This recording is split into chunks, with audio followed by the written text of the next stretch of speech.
The Dashwoods were now settled at Barton with tolerable comfort to themselves. The house and the garden, with all the objects surrounding them, were now become familiar, and the ordinary pursuits which had given to Norland half its charms were engaged in again, with far greater enjoyment than Norland had been able to afford since the loss of their father. Sir John Middleton, who called on them every day for the first fortnight, and who was not in the habit of seeing much occupation at home, could not conceal his amazement on finding them always employed. Their visitors, except those from Barton Park, were not many, for in spite of Sir John's urgent entreaties that they would mix more in the neighbourhood, and repeated assurances of his carriage being always at their service, the independence of Mrs. Dashwood's spirit overcame the wish of society for her children, and she was resolute in declining to visit any family beyond the distance of a walk. There were but few who could be so classed, and it was not all of them that were attainable. About 1.5 miles from the cottage, along the narrow winding valley of Allenham, which issued from that of Barton, as formerly described, the girls had, in one of their earliest walks, discovered an ancient respectable-looking mansion, which, by reminding them a little of Norland, interested their imagination and made them wish to be better acquainted with it. But they learnt, on inquiry, that its possessor, an elderly lady of very good character, was unfortunately too infirm to mix with the world, and never stirred from home. The whole country about them abounded in beautiful walks. The high downs, which invited them from almost every window of the cottage to seek the exquisite enjoyment of air on their summits, were a happy alternative when the dirt of the valleys beneath shut up their superior beauties. And towards one of these hills did Marianne and Margaret, one memorable morning, direct their steps, attracted by the partial sunshine of a showery sky, and unable longer to bear the confinement which the settled rain of the 2 preceding days had occasioned. The weather was not tempting enough to draw the 2 others from their pencil and their book, in spite of Marianne's declaration that the day would be lastingly fair, and that every threatening cloud would be drawn off from their hills. And the 2 girls set off together. They gaily ascended the downs, rejoicing in their own penetration at every glimpse of blue sky. And when they caught in their faces the animating gales of a high southwesterly wind, they pitied the fears which had prevented their mother and Elinor from sharing such delightful sensations. "Is there a felicity in the world," said Marianne, "superior to this? Margaret, we will walk here at least 2 hours." Margaret agreed, and they pursued their way against the wind, resisting it with laughing delight for about 20 minutes longer, when suddenly the clouds united over their heads and a driving rain set full in their face. Chagrined and surprised, they were obliged, though unwillingly, to turn back, for no shelter was nearer than their own house. One consolation, however, remained for them, to which the exigence of the moment gave more than usual propriety. It was that of running with all possible speed down the steep side of the hill, which led immediately to their garden gate. They set off. Marianne had at first the advantage, but a false step brought her suddenly to the ground, and Margaret, unable to stop herself to assist her, was involuntarily hurried along, and reached the bottom in safety. A gentleman carrying a gun, with 2 pointers playing round him, was passing up the hill and within a few yards of Marianne, when her accident happened. He put down his gun and ran to her assistance. She had raised herself from the ground, but her foot had been twisted in her fall, and she was scarcely able to stand. The gentleman offered his services, and perceiving that her modesty declined what her situation rendered necessary, took her up in his arms without farther delay, and carried her down the hill. Then, passing through the garden, the gate of which had been left open by Margaret, he bore her directly into the house, whither Margaret was just arrived, and quitted not his hold, till he had seated her in a chair in the parlour. Elinor and her mother rose up in amazement at their entrance, and while the eyes of both were fixed on him with an evident wonder and a secret admiration which equally sprung from his appearance, he apologized for his intrusion by relating its cause, in a manner so frank and so graceful that his person, which was uncommonly handsome, received additional charms from his voice and expression. Had he been even old, ugly, and vulgar, the gratitude and kindness of Mrs. Dashwood would have been secured by any act of attention to her child. But the influence of youth, beauty, and elegance, gave an interest to the action which came home to her feelings. She thanked him again and again, and with a sweetness of address which always attended her, invited him to be seated.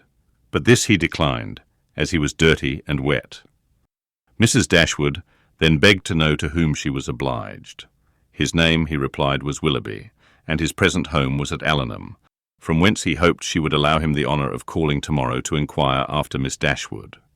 The honour was readily granted, and he then departed to make himself still more interesting, in the midst of a heavy rain.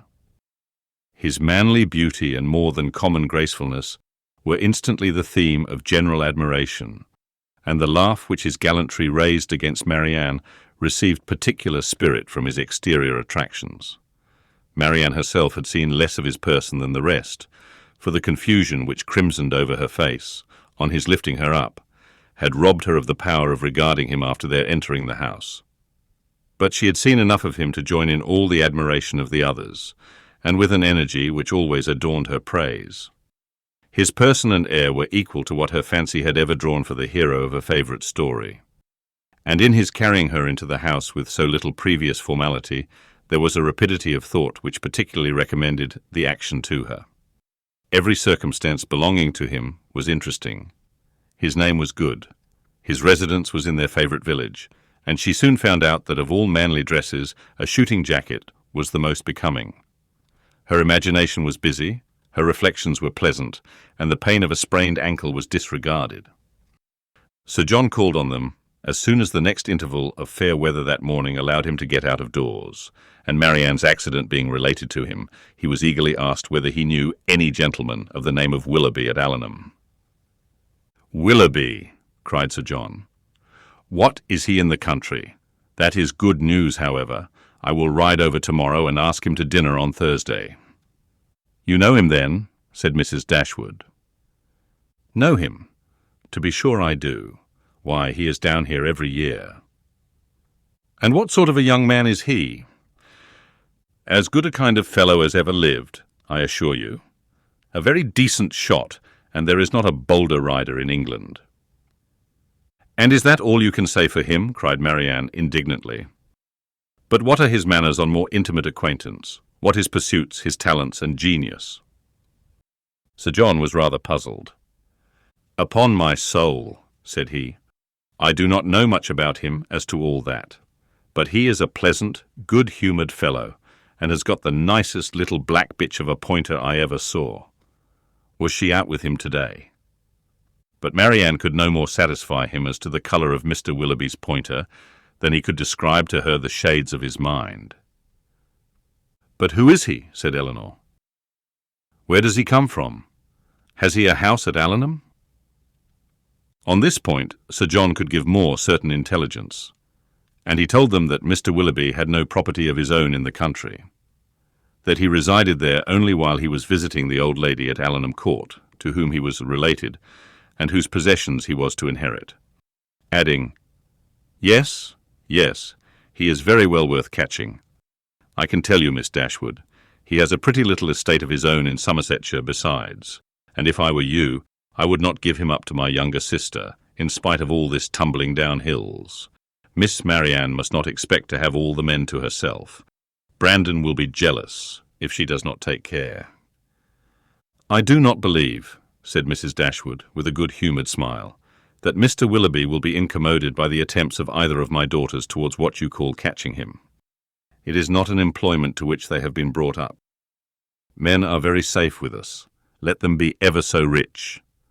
I am glad to find, however, from what you say, that he is a respectable young man, and one whose acquaintance will not be ineligible." "He is as good a sort of fellow, I believe, as ever lived," repeated Sir John. "I remember last Christmas, at a little hop at the park, he danced from 8 o'clock till 4, without once sitting down."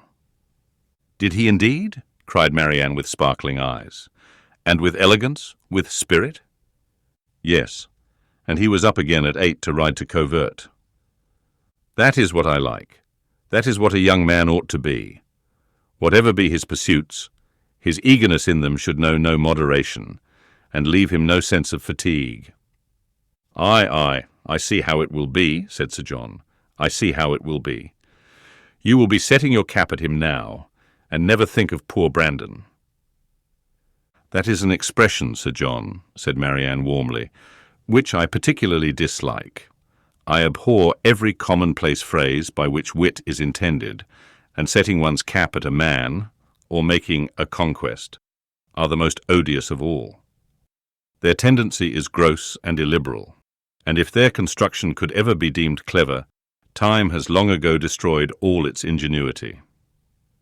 Sir John did not much understand this reproof, but he laughed as heartily as if he did, and then replied, "Aye, you will make conquests enough, I dare say, one way or other. Poor Brandon, he is quite smitten already, and he is very well worth setting your cap at, I can tell you, in spite of all this tumbling about and spraining of ankles."